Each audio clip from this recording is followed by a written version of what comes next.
Bonjour à tous, nous sommes quelques heures après la fin du premier grand débat Trump-Biden de la présidentielle américaine qui a lieu dans 4 mois et demi en novembre. Trump a terrassé, démoli Joe Biden, on va en parler. On va en parler aussi de ce qu'il a dit sur le fond, sur différents sujets, la guerre, la paix, l'OTAN, la corruption, l'Ukraine, tout le reste. Mais surtout, il s'est passé un événement incroyable, c'est l'effondrement de Biden.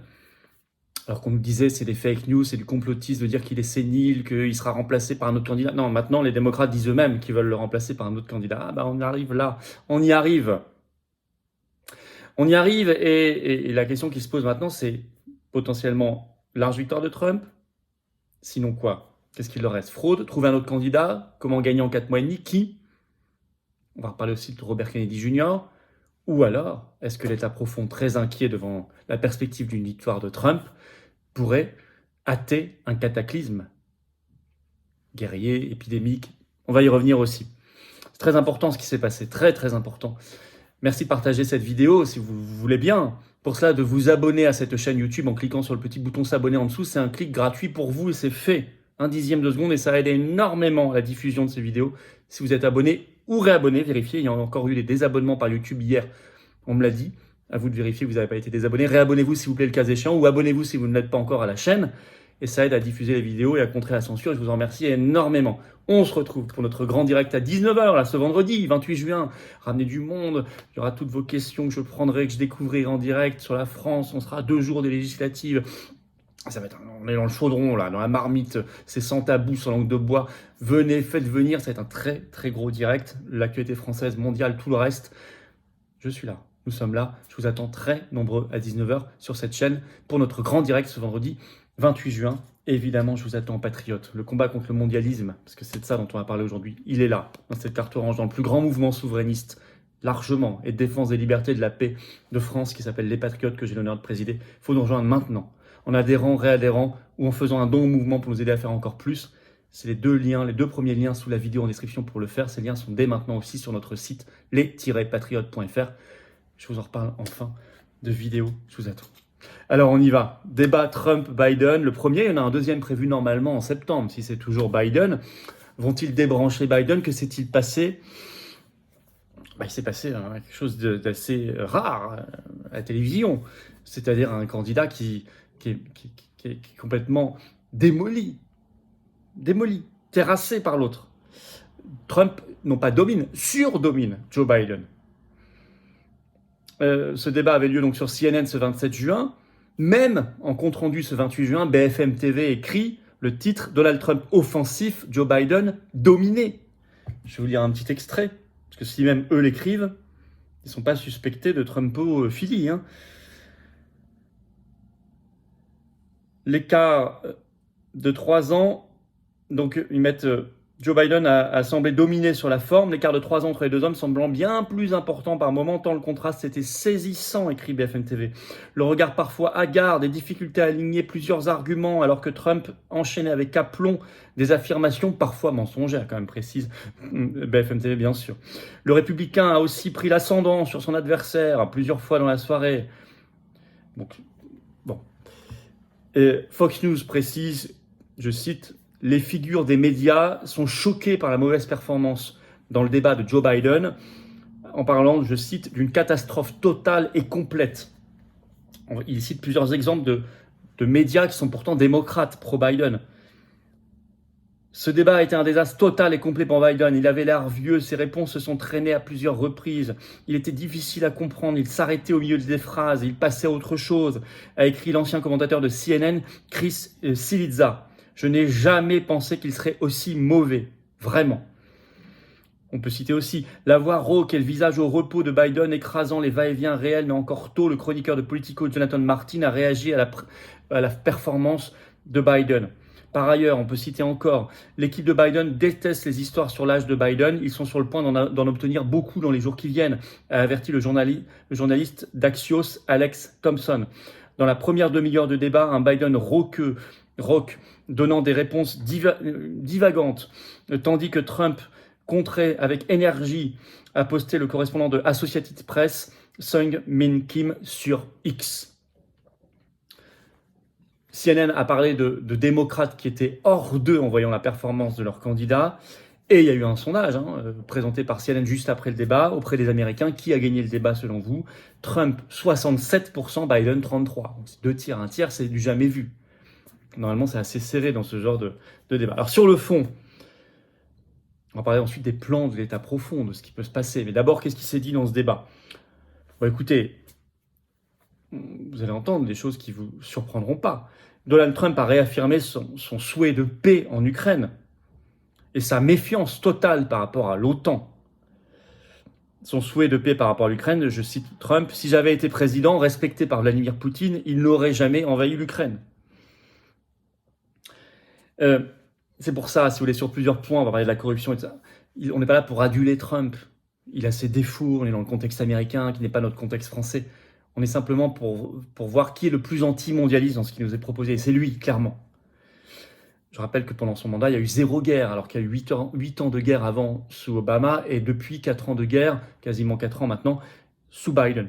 Alors, il a beaucoup parlé de la lutte contre la corruption, en parlant de l'affaire Hunter Biden, le fils. On a beaucoup parlé sur cette chaîne, en disant qu'il a été condamné, qu'il le sera de nombreuses autres fois, qu'il aurait déjà dû l'être. Il dit, je cite, « J'ai asséché le marais ». Il dit lui-même, Joe Biden devrait être condamné pour trahison dès qu'il aura quitté son bureau. Il dit, Joe Biden a été payé par la Chine. Il lui a dit devant lui, qu'il n'a pas démenti d'ailleurs. Mais comprenait-il simplement ce qu'il lui disait? C'est une autre question. Par ailleurs, il a demandé d'ailleurs à ce que Biden passe un test cognitif, même simple, dit-il, alors que lui, précise-t-il, en a déjà passé 2, qu'il a réussi. Et quand Biden a essayé de bredouiller une réponse sur un sujet, Trump l'a repris, c'est une séquence qui tourne beaucoup, en disant, à la fin de sa phrase, « Je ne sais pas ce qu'il a dit, je ne pense pas qu'il sache lui-même ce qu'il a dit. » Alors, Trump a réaffirmé son souhait d'avoir des frontières pour lutter contre l'immigration massive, de lutter contre l'inflation. Et on lui a demandé, est-ce que vous pensez que les résultats de l'élection présidentielle là, en novembre vont être... est-ce que vous les respecterez? Est-ce qu'ils seront justes? Trump a refusé de dire qu'il le faisait sous n'importe quelle condition, évoquant la possibilité de fraude, comme, dit-il, il y en a eu en 2020. Donc il n'a pas lâché son affaire, il n'a pas adouci son discours. Un discours très clair et net. Alors maintenant, que vont-ils faire les démocrates? Débrancher le candidat Biden? Même BFM TV le dit, je vais vous citer un extrait. Nos confrères de CNN indiquaient même dans la nuit que plusieurs membres du Parti démocrate s'inquiètent de la performance de Joe Biden au point d'envisager son retrait de la course à la Maison-Blanche. Bon, nous, ça fait des mois qu'on dit ça, qu'on dit, attention, est-ce que c'est le vrai candidat? Est-ce qu'il ne va pas y avoir un remplacement, etc. On nous disait, mais non, c'est un candidat remarquable, fake news, il n'est pas sénile, etc. Bon, maintenant, ils le disent eux-mêmes. Très bien. Alors, en commentaire, le soutien de Trump, le gouverneur de Floride, Ron DeSantis, a déclaré sur Fox News, je cite, « Je pense que j'ai assisté à la fin non officielle de la campagne de Joe Biden ». Et Courrier International sort un article ce 28 juin en reprenant toutes les hypothèses faites par le camp démocrate dans cet article qui titre « États-Unis, qui pour remplacer Joe Biden dans le camp démocrate ?» Alors il y a des noms qui sortent, je vais vous lire quelques extraits de Courrier International. Des médias à l'instar du site The Daily Beast ou Business Insider vont jusqu'à évoquer les personnalités démocrates qui seraient susceptibles de remplacer Biden et si celui-ci venait à abandonner la course à la Maison-Blanche. Parmi ces aspirants remplaçants figurent notamment le ministre des Transports Pete Buttigieg, le gouverneur de Californie Gavin Newsom ou encore la gouverneure de Michigan Gretchen Whitmer. La sénatrice du Minnesota Amy Klobuchar, le sénateur du New Jersey Cory Booker figurent également sans surprise sur cette liste.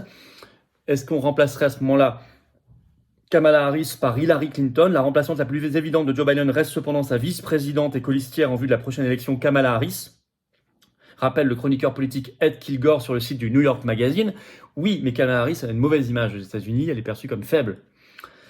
Et face, alors je cite toujours Courrier International, face au problème persistant de popularité de l'actuelle vice-présidente américaine, je le disais, la chroniqueuse Kathleen Parker évoque une piste bien plus aventureuse dans les colonnes du Washington Post. Pourquoi ne pas remplacer Kamala Harris par Hillary Clinton? D'autres pistes évoquent même Michelle Obama. Bon, le retour du clan Obama qui n'est jamais vraiment parti. Alors, quel est le scénario finalement? Si ça continue comme ça, ce sera une victoire large de Trump et une défaite lourde de Biden si c'est lui le candidat. Vu ce qu'on a vu là, je rappelle qu'il y a un deuxième débat prévu en septembre. Ou alors, deuxième hypothèse, de la fraude massive pour que, si c'est Biden qui reste candidat, pour que ça passe quand même. Sauf que cette fois-ci, ils ont mis les républicains... ils ont mis des systèmes de surveillance en place. Et le public américain est quand même beaucoup plus alerté là-dessus. Ou alors un événement majeur, ou alors un remplacement. Alors, on peut imaginer une autre hypothèse aussi qui serait intéressante, très intéressante d'ailleurs. C'est le remplacement par Robert Kennedy Jr., qui est aujourd'hui candidat indépendant, aux alentours de 10-12% dans les sondages, qui est remarquable pour un candidat indépendant, hein, qui avait d'ailleurs demandé à participer à ce débat. Ça aurait été bien d'ailleurs, et ça n'a pas été le cas.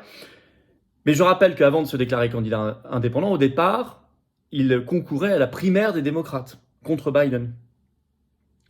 Donc, si les démocrates se cherchent un nouveau candidat, alors c'est vrai qu'il est dans le camp démocrate, il faisait un gros score, mais il dénonce clairement l'État profond. C'est un anti-covidiste, un anti-mondialiste, un anti-guerre, un anti-OTAN. Donc, il y aura des résistances contre sa candidature officielle. Mais ce serait très intéressant. Ou alors, un événement majeur, cataclysmique, pour créer un choc et peut-être annuler les élections ou autre chose. Est-ce que ça pourrait être la guerre totale avec la Russie, ce qui serait donc une troisième guerre mondiale? Écoutez, allez voir ma toute récente vidéo sur comment l'OTAN passe en mode guerre, l'Union européenne aussi, l'Union européenne qui n'est qu'une dépendance des États-Unis aujourd'hui. Ça peut accréditer ce scénario. Il y a aussi la possibilité d'utiliser un autre choc comme une nouvelle pandémie. Là, vous allez voir une de mes autres aussi récentes vidéos sur la grippe aviaire chez l'homme. Le nouveau virus ultra mortel, 52% de mortalité. Et justement, les cas sont en train de se déchaîner aux États-Unis. Tout est possible, ou autre chose. En tout cas, vigilance et attention. Parce que, vous savez, on nous a dit pendant longtemps, mais vous dites n'importe quoi quand vous dites que Biden est une marionnette, etc. En disant qui dirige vraiment les États-Unis. On avait donc raison. Donc là, on peut aussi avoir parfaitement raison. De toute façon, l'État profond est capable de tout. Et ça renforce notre volonté, ici, en France, de lutter contre ce mondialisme. Bien évidemment. Et nous sommes le grand mouvement antimondialiste. Et je veux constituer, renforcer ce rassemblement dans ce que j'appelle le bloc souverainiste. J'en parlerai dans mon direct à 19h ce vendredi-là, beaucoup. Parce que nous devons nous confronter et mettre à terre ce mondialisme, cet euro-mondialisme en France. Parce qu'on voit bien où ça peut nous mener. C'est bien pour ça qu'il faut venir nous renforcer, venir dans cette grande famille que sont les patriotes que je vous attends. Merci de partager la vidéo, pour cela de vous abonner à cette chaîne par un petit clic gratuit en dessous. Cette chaîne YouTube, vous êtes abonné ou réabonné et je vous en remercie énormément. La vidéo va être plus virale. On va toucher de nouvelles personnes qui vont peut-être nous découvrir si vous êtes abonné à la chaîne plutôt que pas abonné. Je vous en remercie beaucoup. Pour vous, c'est juste un petit clic, 1/10 de seconde gratuit. Et je vous attends, patriotes. J'ai vraiment besoin de vous. Ce combat anti-oligarchique, il est essentiel. Alors préparez, rentrez dans l'été en étant adhérent ou réadhérent si votre adhésion n'est plus à jour, c'est à vous de vérifier. Ou en faisant un don au mouvement pour nous aider à faire plus d'actions. Parce qu'on va avoir à en faire plein vu le contexte français, l'accélération de l'histoire, ce grand chaos que veut Macron. Eh bien, il y aura un bloc qui est là, le bloc souverainiste, les patriotes. Adhérez dès maintenant, vous faites un don au mouvement pour nous aider à faire nos actions parce qu'on n'a pas d'aide publique, parce qu'on n'a pas l'aide des milliardaires, des copains du système qu'on n'a pas, parce qu'on est anti-oligarchique, parce qu'on est la résistance authentique et parce qu'on est le plus grand et de loin mouvement souverainiste de France. Je vous attends dès maintenant. Adhérez, réadhérez pour le faire, c'est le premier lien sous la vidéo en description. Ce lien est également en commentaire épinglé, une petite fiche sur l'écran maintenant et dans quelques secondes, un lien sur l'écran, c'est facile. Faire un don au mouvement, c'est le deuxième lien sous la vidéo en description. Tous ces liens sont sur les-patriotes.fr, notre site facilement accessible. Vous cliquez, adhérez, réadhérez, donnez. Par ailleurs, tout ça est défiscalisé de vos impôts et de tiers, donc profitez-en, faites baisser vos impôts. Faites baisser vos impôts en adhérant, réadhérant ou donnant. Faites baisser vos impôts plutôt que de donner ça à Macron. Vous soutenez la cause qui en a besoin. En tout cas, voilà. À 19h, on se retrouve en direct ce vendredi. Bravo aux donateurs, aux réadhérents, bienvenue aux nouveaux adhérents patriotes et vive la France.